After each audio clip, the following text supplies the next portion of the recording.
சில பேரால பார்த்தீங்கன்னா அடுத்தவன் பிரச்சனையை தான் தீர்க்க முடியும், அவன் பிரச்சனையை தீர்க்கவே முடியாது. சூப்பர். சில பேர் வந்து ஒரு கடைக்குள்ள என்ட்ரி ஆன உடனேமே கூட்டங்கள் நிறைய வந்துடும். இது அவங்களுக்கே தெரியும். பிரச்சனையோட எனக்கு இந்த மாதிரி பிரச்சனை அப்படின்னு சொன்ன உடனேமே இவர் ஒரு தீர்வு சொல்லுவார். அதை எடுத்துகிட்டு போய் அவர் அப்ளை பண்ணாருன்னா அவருக்கு உண்டான பிரச்சனை தீர்ந்துடும். இந்த தீர்வு கொடுத்தவருக்கு வாழ்க்கையில் அப்போ பிரச்சனையே இல்லையா அப்படின்னு கேட்டால் இவர் பிரச்சனைக்கு இதே பதில் நிச்சயமாக தீர்வு அமையாது. இந்த கர்மாவை பொறுத்து தான் உங்களையே நீங்களே ஹீல் பண்ணிக்க முடியுமாங்கிறதையும் தீர்மானம் பண்ணும். யார் கை வச்சா இந்த வியாதி தீருமோ அவங்க நீங்கள் கை வச்சிங்க, அவங்களுக்கு வியாதி தீர்ந்துச்சு. ஏன்னா சுவாமிஜிக்கும் பிரச்சனை இருக்கும். இதை யார் நினைக்கிறேன்னா இந்த சித்தர்மார்கள் இல்லை எனக்கு யார் செட் ஆகுறாங்களோ அவங்க மனதளவில் நான் நல்லா இருக்கணும்னு நினச்ச உடனேமே இது சரியாயிரும். என்னால் பயனடைஞ்சவங்க இவர் 100 வருஷத்துக்கு வாழணும் அப்படின்னு நினைக்கிறாங்க இல்லையா, அந்த நல்ல எண்ணத்தினால தான் நான் இன்னைக்கு நல்லா இருக்கேன். இதை நான் ஆணித்தரமாக நான் நம்புகிறேன். மற்றவங்களுடைய பிளஸ்ஸிங்னால தான் நான் நல்லா இருக்கேன்.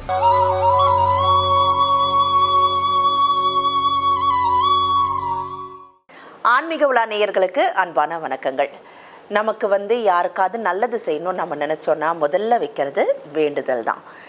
ஐயோ அவங்களுக்கு இந்த மாதிரி பிரச்சனை இருக்குப்பா, அவங்களுக்கு நல்லா ஆயிடணும் அப்படின்னு சொல்லிட்டு வேண்டுதல் நம்ம வைக்கிறது வழக்கமாக இருக்குது. நமக்காகவும் நிறைய முறை வேண்டுதல்கள் வச்சுருப்போம். ஒரு ப்ரொமோஷன் கிடைக்கணும்னா சாமி எனக்கு கொஞ்சம் ப்ரொமோஷன் கிடைச்சிடணும், தயவு செய்து செய்துடு அப்படின்ற மாதிரி நம்ம பேச்சுவார்த்தையெல்லாம் கூட நடத்தியிருப்போம் கடவுள்கிட்ட.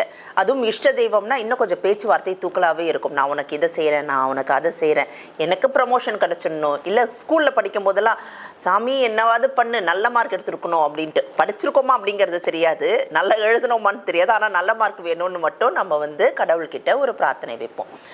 அப்படின்னும் போது பிரார்த்தனை அப்படிங்கிறது பொதுவானது. இதில் கூட்டு பிரார்த்தனை அப்படிங்கிறது ரொம்ப சிறப்பானதாக சொல்லப்படுது. இப்போ வேண்டுதல்கள் அப்படின்னு சொல்லும்போது நமக்காக செய்யக்கூடிய வேண்டுதல்கள் அதிக பலன் தருமா? ஆனால் எந்த ஒரு எதிர்பார்ப்பும் இல்லாமல் பிறருக்காக செய்யக்கூடிய வேண்டுதல்கள் அதிக பலன் தருமா அப்படிங்கிறது தான் இன்றைய கேள்வி. இது குறித்த விளக்கங்கள் தரதுக்காக நம்முடைய அரங்கத்தில் இணைந்திருக்காங்க குருஜி அசோகா ஆஸ்ட்ரோ அவர்கள். வாங்க குருஜியை சந்திக்கலாம். வணக்கம் குருஜி. வணக்கம் குருஜி, நான் சொன்ன மாதிரி தான் வேண்டுதல்கள் அப்படிங்கிறது நம்ம ஒரு பேச்சுவார்த்தை தான் கடவுள்கிட்ட. எல்லாரும் செய்யக்கூடிய ஒரு பேச்சுவார்த்தை. இஷ்ட தெய்வமாக இருந்தால் அந்த பேச்சுவார்த்தையோட எல்லையே அதிகமாக இருக்கும். நீ செய்றியா இல்லையா அப்படிங்கிற மாதிரி போகும். வேண்டுதல்கள் அப்படிங்கிறது நமக்காக செய்யும் போது அதிக பலன்களை கொடுக்குமா, இல்லை பிறருக்காக செய்யும் போது கொடுக்குமா? ஓகே, இதில் 2 கேட்டகரி மக்கள் இருக்காங்க. சில பேரால் பார்த்தீங்கன்னா அடுத்தவன் பிரச்சனையை தான் தீர்க்க முடியும், அவன் பிரச்சனையை தீர்க்கவே முடியாது. சூப்பர். சில பேர் ஒரு கடைக்குள்ள என்ட்ரி ஆன உடனேமே கூட்டங்கள் நிறைய வந்துடும். இது அவங்களுக்கே தெரியும். அந்த கடையை காத்து வாங்கிட்டு இருக்கோம், இவங்க உள்ள என்ட்ரி ஆன உடனேமே கூட்டம் திப்பு திப்பு திப்புன்னு வந்துடும். சரி, இவங்க கடை வச்சா இந்த மாதிரி கூட்டம் திப்பு திப்புன்னு உள்ள வருமானு கேட்டால் வராது. இப்போ ஒருத்தங்க பிரச்சனையோட எனக்கு இந்த மாதிரி பிரச்சனை அப்படின்னு சொன்ன உடனேமே இவர் ஒரு தீர்வு சொல்லுவார். அதை எடுத்துகிட்டு போய் அவர் அப்ளை பண்ணாருன்னா அவருக்கு உண்டான பிரச்சனை தீர்ந்துடும். இந்த தீர்வு கொடுத்தவருக்கு வாழ்க்கையில் அப்போ பிரச்சனையே இல்லையா அப்படின்னு கேட்டால் இவர் பிரச்சனைக்கு இதே பதில் நிச்சயமாக தீர்வு அமையாது. அப்போ இதுதான் கைராசின்னு நீங்கள் வச்சுக்கலாம். சில டாக்டருக்குமே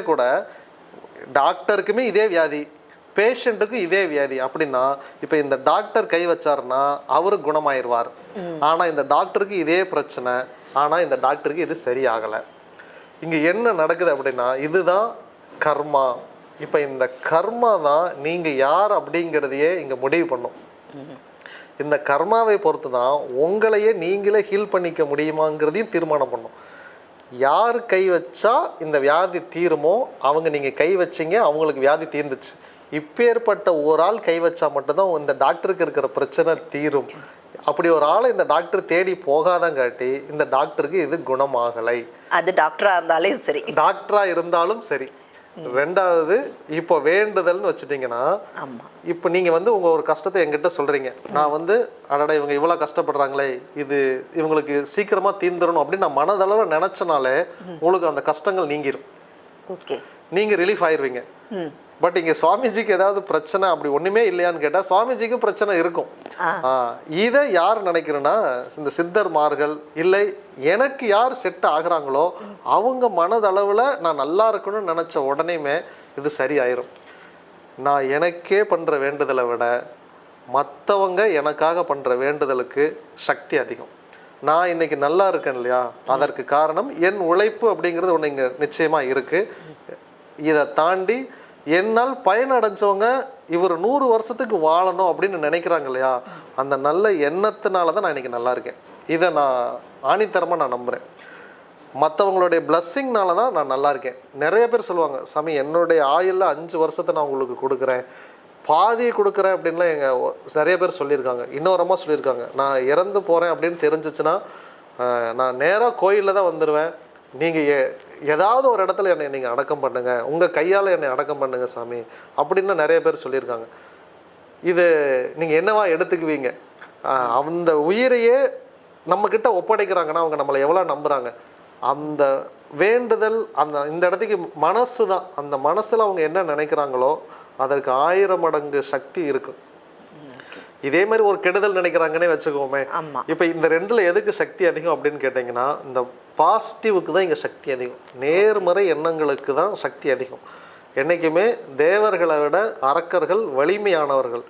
ஆனால் தேவர்களுக்கு மரணம் என்பது இல்லை, அரக்கர்களுக்கு மரணம் என்பது உண்டு. இவங்களை மிரட்ட முடியுமே தவிர அடிபணிய வைக்கலாம்னு நினைக்க முடியுமே தவிர இவங்களால் ஜெயிக்க மட்டும் முடியவே முடியாது. இதுதான் எதிர்மறை ஆற்றலுக்கும் நேர்மறை ஆற்றலுக்கும் இருக்கிற வித்தியாசம். அதனால் நீங்கள் உங்களுக்காக வேண்டுதல் பண்ணுறவங்கள விட ஒரு நல்ல சோல் 4 பேரை ரெடி பண்ணி அவங்க உங்களுக்காக பிரார்த்தனை பண்ணாங்கன்னா உங்கள் வேண்டுதல் சீக்கிரமாக நிறைவேறும். அப்படியான ஒரு 4 பேரை கண்டுபிடிக்கிறது எவ்வளோ சிரமம் இல்லை குருஜி. அந்த மாதிரி தூய்மையான ஒரு நட்பு வட்டாரத்தையோ இல்லை உறவினர்களையோ நம்ம பார்க்க முடியுமா? அதுதான் நான் என்ன நினச்சேன் அப்படின்னா, இப்போ நான் அதை தான் உருவாக்கியிருக்கேன். எங்கள் கோவிலுக்கு வரக்கூடியவங்களுடைய பிரச்சனை நான் தீர்த்து வைக்கிறேன். 1000 பேர் வருவாங்க, எனக்கு அது முக்கியமே இல்லை. ஆனால் ஒருத்தர் மேலே எனக்கு கருணை வரும். அவங்களுக்காக எந்த அளவுக்கு இறங்கி வேலை செய்ய முடியுமோ வேலை செஞ்சு அவங்கள ரிலீஸ் பண்ணி விட்டுருவேன். இதை மாதிரி நான் நிறைய பேருக்கு பண்ணியிருக்கேன். அந்தனுடைய ஆற்றல் அதிக அளவில் என்னை காப்பாற்றிருக்கு. எனக்கு நிறையா என்ன சொல்கிறது, உடம்பு சரியில்லாமல் போய் நிறைய வியாதிகள் விபத்துக்கள்லாம் நிறைய நேரம் இருந்துச்சு. அது எல்லாவற்றிலும் இருந்து சித்தர் ஐயா காப்பாற்றினார். சித்தருடைய அருள் எனக்கு கிடைச்சதுக்கு காரணம் அந்த மனசு நான் நல்லா இருக்கணும்னு நினச்சதுக்கு தான். இல்லைன்னா இவ்வளோ பெரிய செயல், இந்த பாதுகாப்பு, இதிலிருந்து மீண்டு வருவது, இன்றைக்கி ஒரு மிகப்பெரிய சாம்ராஜ்யத்தை அமைப்பது, இது எல்லாத்துக்கும் அந்த கிரேட் எனர்ஜி நம்மக்கிட்ட கம்மியாக இருக்குது, கடவுள்கிட்ட ஜாஸ்தியாக இருக்குது. இந்த மாதிரி நல்ல உள்ளங்கள்ட்டு தான். நீங்கள் மற்றவங்கள வளர்த்து விட்டுருங்க, ஆட்டோமேட்டிக்காக அவங்க உங்களுக்கு விசுவாசமாக இருப்பாங்க. இதை நான் நம்பிட்டேன். நிறையா பேருக்கு நான் அனுபவிச்சிட்டேன். உங்களுக்கும் அதுதான் சொல்கிறேன். அவங்க உங்களுக்கு பலன் கொடுக்குறாங்க கொடுக்கல, அது அடுத்த பட்சம். ஆனால் நீங்கள் உங்கள் வேலையை சரியாக செய்யுங்க. இந்த இடத்துக்கு கர்மா உங்களுக்கு மார்க் போடுது, உங்களை பாஸ் பண்ண வைக்குது, நீங்கள் சென்டம் எடுக்கிறீங்க. சூப்பர் குருஜி, அற்புதமான வார்த்தைகள், நம்பிக்கை தரக்கூடிய வார்த்தைகளாக சொல்லியிருக்கீங்க. இருந்தாலும் எல்லாரும் சொல்லக்கூடிய மிக முக்கியமான கருத்து என்னென்னா, ஜாதக ரீதியாக உனக்கு கட்டம் சரியில்லைன்னா நீ என்ன செஞ்சாலும் அந்த கர்மாவை கழிக்கிற வரைக்கும் உனக்கு எந்த நல்லதும் நடக்க போகிறதில்ல, கிட்ட வர மாதிரி வரும் ஆனால் எட்டு ஓடி போயிடும் அப்படிங்கிற மாதிரி சொல்கிறாங்களே, இதை மாற்றி அமைக்க முடியுமா? இந்த கருத்து உண்மை, அதை நான் அக்செப்ட் பண்ணிக்கிறேன். ஏன்னா என் ஜாதகத்தில் 9ல் குரு இருக்கிறார். 9ல் குரு இருந்துச்சுன்னா அவர்களுக்கு குருவினுடைய ஆசி நிச்சயமாக கிடைக்கும். 9ல் குரு இருந்தால் அவர் லக்னத்தையும் பார்ப்பார், லக்னம் தான் நான். அப்போ குரு கிட்ட இருந்து அனுகிரகம் கிடைக்கும்.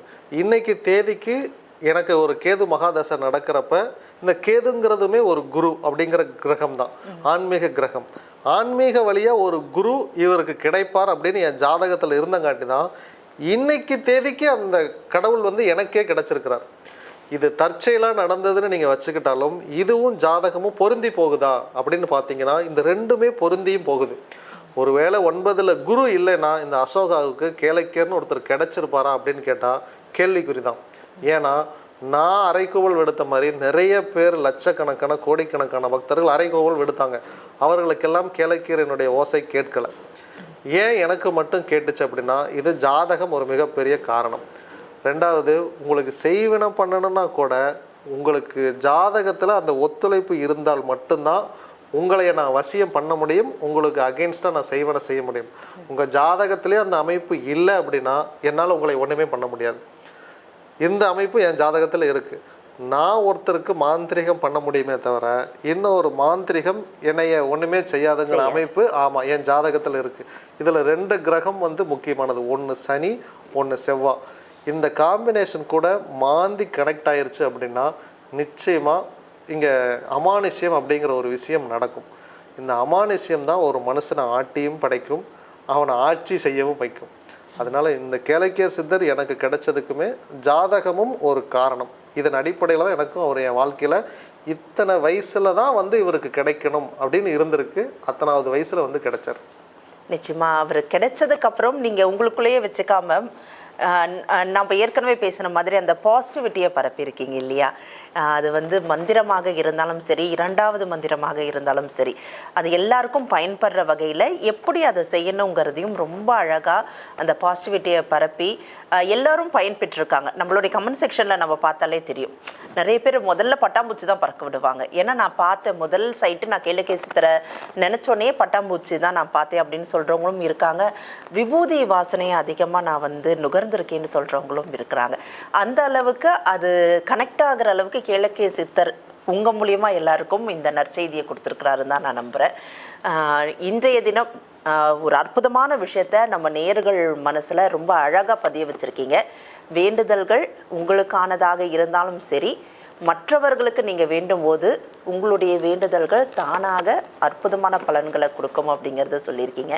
எப்போவுமே நம்ம நல்லதை நினச்சி மற்றவங்களுக்கு நல்லது செஞ்சாக்க நம்மளுடைய கர்ம வினைகள் தீரும்போது கட்டாயமாக அது நம்மளுக்கு திருப்பி கிடைக்கும். என்ன கொடுக்குறோமோ அது திருப்பி கிடைக்கும் இல்லையா? பிரபஞ்சம் அதை தானே சொல்லுது, நீங்களும் அதை தான் சொல்கிறீங்க. ஸோ அது கட்டாயமாக நடக்குங்கிறத உணர்வு பூர்வமாக அழகாக நம்ம நேயர்கள்கிட்ட பகிர்ந்திருக்கீங்க. நேயர்கள் சார்பாக ரொம்ப நன்றி குறிச்சி. கேளக்கியர் சித்தர் நம்ம